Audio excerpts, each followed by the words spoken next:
Okay, I'm Zach, and this is going to be an introduction into converting a lawn to basically reduce water consumption and have a green lawn.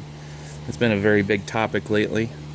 I've had a couple of people actually ask about that, saying that you can't have a green lawn without having irrigation. So I'm going to decide to kind of photograph and video as I do things and try to make my lawn stay green for the most part, even during a drought like we are right now.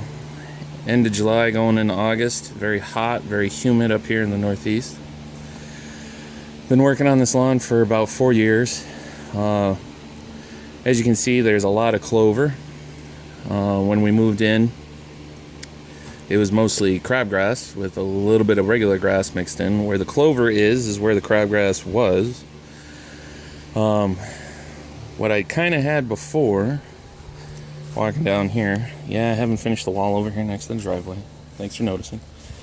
Okay, down here is kind of a spot that's been neglected for the most part.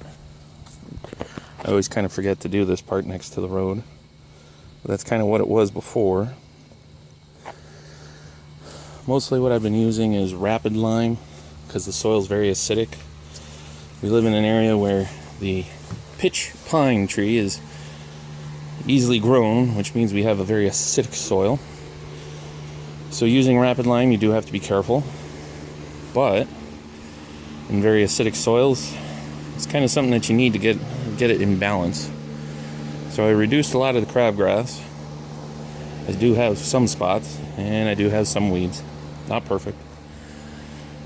Been working on that. Now, this spot right here was regraded to put in a shed, and this is just sod that I got for free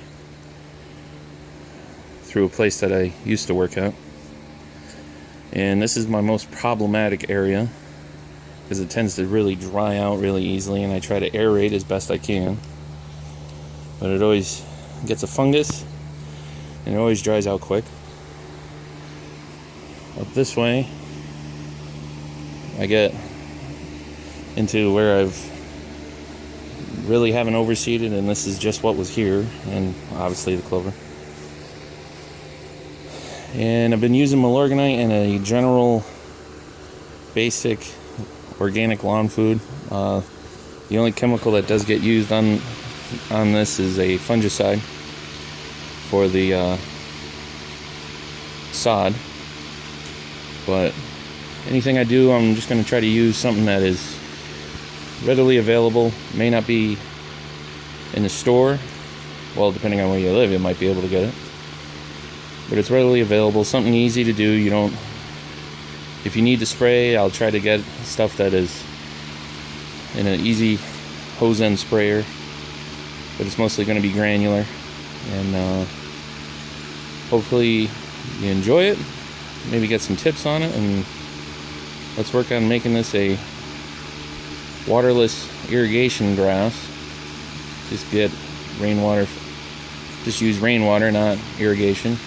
So hopefully you keep following and maybe pick up some tips. Alright, so that's the introduction.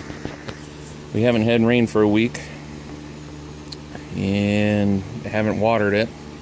Have a lot of morning dew, but that doesn't really penetrate deep into the root system. So there, 2 weeks ago, used some Milorganite and some of the organic lawn food, and a week after putting that down, it actually rained, a nice soft gentle rain. So keep watching, keep following, and every time I do something, I'll post it, and let's see how this goes. Thanks.